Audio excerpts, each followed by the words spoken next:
Do you mind starting by just taking me through Friday night and Saturday morning? Yeah, of course. So Friday night, we came obviously to the Blowholes. We got here about 6:30, it was just before dark. We were able to put the tent up, put our gazebo up, get everything ready for both the girls so then they could go to bed. We made them dinner. Cleo, she went to bed probably about 8 o'clock. Our little one had dinner. She went to bed. We had dinner. We went to bed. That was about it. We went to sleep. Cleo woke up at 1:30 and wanted a drink of water. I got up, got her some water, and yeah, she went to bed. I checked on Isla, made sure Isla was okay. I got back in bed, and that was it really. We went back to sleep. Woke up to Isla wanting a bottle. As we passed the divider, like I went into the other room and the zipper was open. Cleo was gone, and that was about it for Saturday morning until everything started. So the zipper to the outside? Yeah. And you mentioned Cleo was gone, so you looked down and... Yeah, so basically how the tent was we had Cleo was on a mattress, our little baby was in a cot right next to her. We had a divider, and then we were on a blow-up mattress as well. And yeah, she was gone. The tent was completely open. It was about 30 centimeters from being open, and I mean, I turned around to Jake and I just said, like, Claire's gone. What happened from there? Well, basically, like, obviously we went and went looking, checking, making sure, like, you know, she wasn't around the tent. And then we got in the car, like, you know, driving around everywhere we could. We grew up here. We literally grew up, you know, probably like 100 meters from literally where our tent was where we stayed at the same age. So we just looked everywhere that we went as kids, and we couldn't find her. And then we realized, like, well, we have to call the cops, like, she's not here. And then yeah, we called the cops, and then just all went into motion. What was going through your mind at that time? Everything.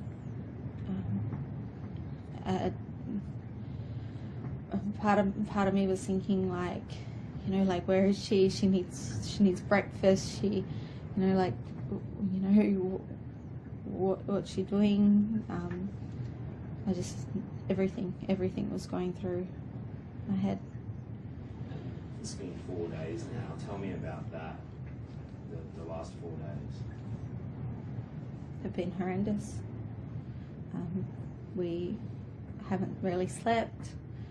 We've had so much family help us and support us. But, you know, like, everyone asks us, like, what do you need? And really all we need is a little go home. What do you think has happened to Cleo? I don't know, and I wish I did. No idea.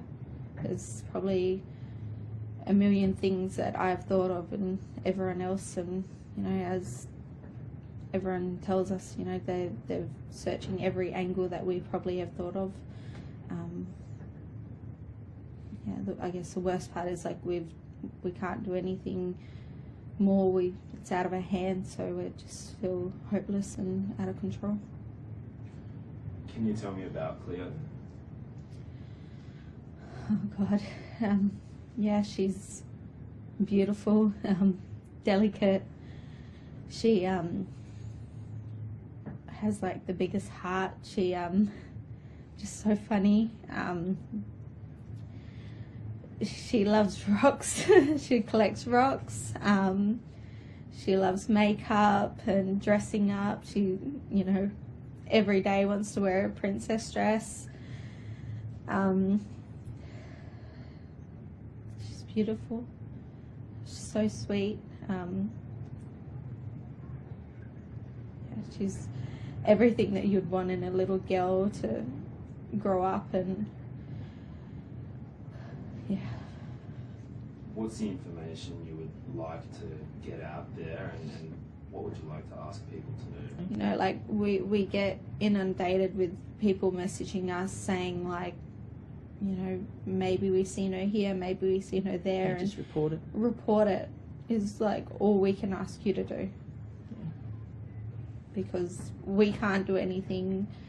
You know, if you see something, report it. It doesn't matter if it's small or big, or if you're sure or not. Like, we want our little girl home, and just anything, report it. Yeah. People have mentioned that Cleo is perhaps not the kind of child who would wander off. Just tell me about that. She isn't. She would never. She won't leave my side if I'm walking in the shops. I mean, I live 5 minutes from the shop. She won't even walk that far. She's pretty lazy. Yeah, she's lazy when it comes to walking. She won't ride her bike very far because all she wants to do is just go in the bottom of our pram, and she would never leave us. She would never leave the tent. She's wearing, when she left, she was wearing a jumpsuit, and she can't go to the toilet without my help unzipping it and going, and she would come get me just like she did with her water. She would never leave that tent alone. Do you think someone knows where Cleo is, or someone? Someone has to. It's been 4 days. And yeah, they have to. Do you fear someone has taken her? We hold hope that, you know, she's here, because if I think about her being taken, it's pretty, you know, a million other things cross her mind. But I mean, that's why everyone else has their job, because that's what they're here to do, to find her. Can you tell me about that massive search that you've seen taking place? Everyone's doing everything they can. Everything they can, yeah. I mean, we sit and watch it every day and all night, and yeah, it's going day and night. You can see it happening. It's going, and we're just watching it happen. Like, they've been amazing updating us, but you know, every time we get a call, we just always think like, is this our call that she's home? Is this our call that, you know, we sit and watch the sand dunes, and we just think that she's just going to run down it and like back into our arms, but we're still waiting. How are you feeling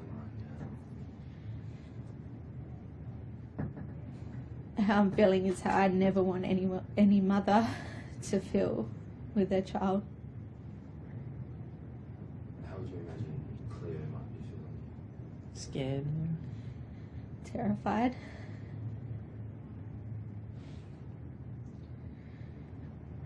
And you've had a lot of support from the community and family, and Yeah, everyone's been great. The community's been amazing. Our family's been amazing. We've got a huge support system with our family. We've still got people flying here. All the community offering to help. The assisting. community's been amazing. We've got people everywhere, and you know, we're gonna find her. We have to.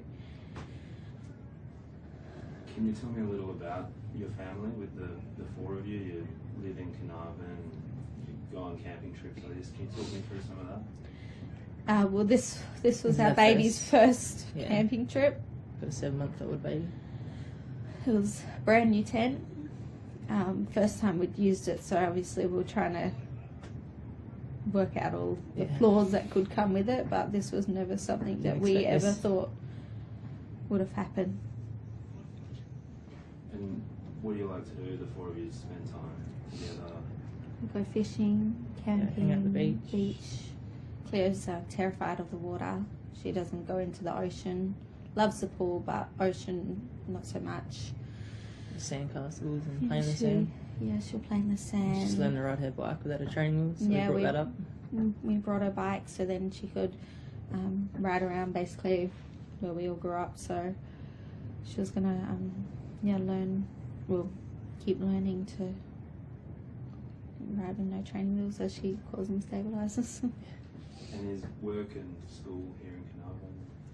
Yeah, I work in town at the beauty salon. Jake works Is at it Rio? Rio. Macleod?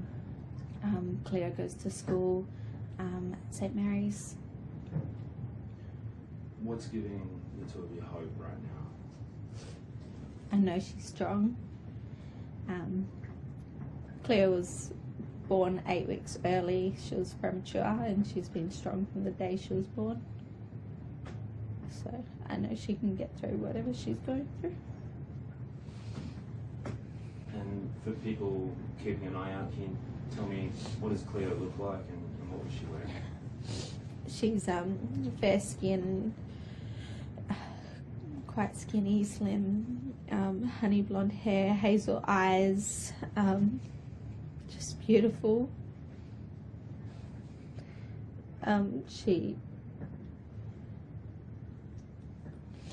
She probably wouldn't really look comfortable, or she would be terrified. She would be so scared. If someone does know where Cleo is and isn't providing that information, what would be your message for? Please tell someone. Just report it. What if it was your child and someone knew and didn't say something? Yeah. Any news can help. And just lastly, so the last 4 days you've been sort of here just waiting on any news, and Yeah, we've been close by. We haven't left. Just waiting for her to come home, so we could take her home. 4-year-old Cleo still missing from this remote WA campsite after vanishing from their family tent on Saturday. They put her to bed in her pink pyjamas on Friday night. By morning, she and her sleeping bag were gone. And Ellie Smith's tearful plea to their daughter Cleo, filled with fear, but somehow clinging to hope. I know she can get through whatever she's going through.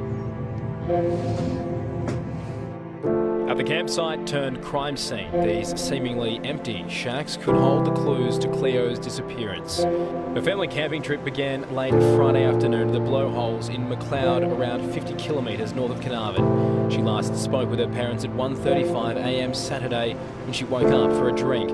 When they woke around 6 that morning, she and her sleeping bag had vanished.